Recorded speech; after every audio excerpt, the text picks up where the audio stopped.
হয়, সমাগত ৰাজ্যৰ পঞ্চায়ত নিৰ্বাচন আৰু পঞ্চায়ত নিৰ্বাচনৰ প্ৰতি লক্ষ্য ৰাখি ইতিমধ্যে প্ৰতিটো ৰাজনৈতিক দলে তৎপৰতা বৃদ্ধি পোৱা পৰিলক্ষিত হৈছে। কি AIUDF কি বিজেপি ইতিমধ্যে সকলোৱে তেওঁলোকৰ নিৰ্বাচনী অৱতীৰ্ণ হ'বলৈ তেওঁলোকে কুচকাৱাজ আৰম্ভ কৰিছে।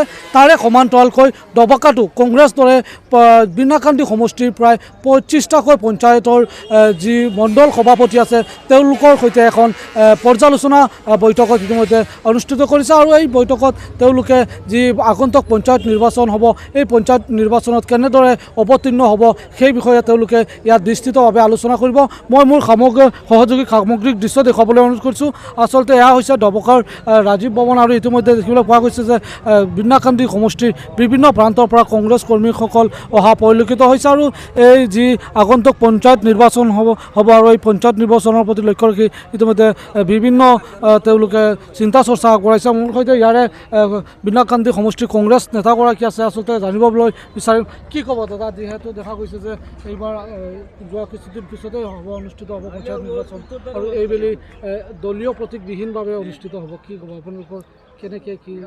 চাওক, আমাৰ পঞ্চায়ত যিটো প্ৰস্তুতি এইটো বহুত আগতে আমাৰ বীণাকান্দি সমষ্টিত সম্পন্ন হৈছে বীণাকান্দি ব্লক কংগ্ৰেছৰ নেতৃত্বত আৰু বাকী হোজাই জিলাৰ পৰা গোটেই অসমতে কংগ্ৰেছ দলে ইতিমধ্যে প্ৰস্তুতি সম্পূৰ্ণ কৰি তুলিছে আৰু ইতিমধ্যে আমি বিভিন্ন সভা সমিতি আমি এক্সিকিউটিভ কৰি পেলাই আমি বিভিন্ন জেগাত আমি এইবিলাক প্ৰাৰ্থী বাছনি প্ৰক্ৰিয়াও আৰম্ভ হৈ গৈছে।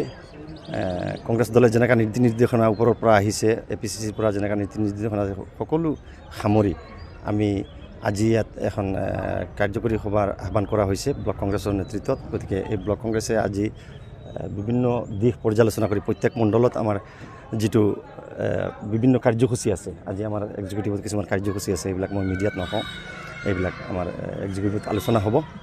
গোটেইখিনি সামৰি আজি বীণাকান্দি সমষ্টিত কংগ্ৰেছৰ জয়যাত্ৰা অব্যাহত থাকিব, কাৰণ বিৰোধী দলৰ কোনো প্ৰাৰ্থীয়ে নাই। আমি জনামতে বহুত দলে এতিয়া প্ৰাৰ্থী বিচাৰি হাবাথুৰি খাইছে, কিন্তু আমাৰ দলত হৈছে কি এটা ডাঙৰ সমস্যা হৈছে আমাৰ কংগ্ৰেছী মানুহ, আমাৰ চব গোটেইখিনি কংগ্ৰেছী মানুহ বেছি কংগ্ৰেছৰ প্ৰাৰ্থী হৈ গৈছে। গতিকে এইটো আজি মানে বিশেষকৈ এই বিষয়ে নিয়ে প্ৰত্যেক মণ্ডলে মণ্ডলে এটা পৰ্যালোচনা সভা হ'ব আৰু বাকী যিখিনি মানে টিকেট দিয়াৰ ব্যৱস্থা কৰিব প্ৰদেশ কংগ্ৰেছৰ নেতৃত্বত জিলা কংগ্ৰেছ ব্লক কংগ্ৰেছ মিলি আমাৰ মুৰব্বীসকল কংগ্ৰেছৰ যিসকল মুৰব্বী আছে মুৰব্বীসকল গোটেইখিনি বহি পেলাই এইটো এটা প্ৰক্ৰিয়া আছে কংগ্ৰেছ দলৰ, এই প্ৰক্ৰিয়া মতে টিকেট বিতৰণ কৰা হ'ব। মোৰ সৈতে আৰু এগৰাকী কংগ্ৰেছ নেতা আছে মণ্ডল সভাপতি, কি হ'ব যিহেতু আগন্তুক দিনত এই সমষ্টিখন আপোনালোকৰ পঞ্চায়ত দখলত আছিল, এইবাৰ কেনে? চাওক, আমাৰ বীণাকান্দি সমষ্টি টোটেল 25টা পঞ্চায়ত আছে, টোটেল 25টা পঞ্চায়ত আৰু 4টা জিলা পৰিষদ। এইবাৰ আশাবাদী আমি যোৱাবাৰতকৈ আৰু ভাল ফলাফল দেখুৱাম।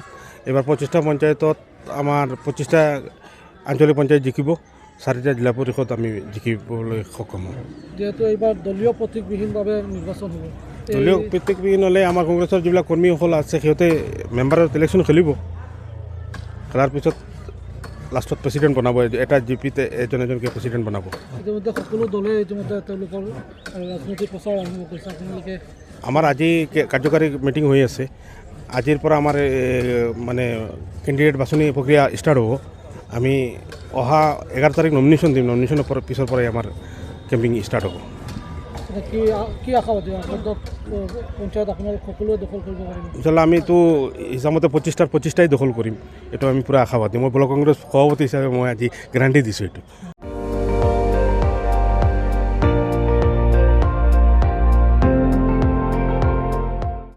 আপুনি চাই আছে ND24, সৰ্বশ্ৰেষ্ঠ নহয় সৰ্বোত্তমৰ দৌৰত।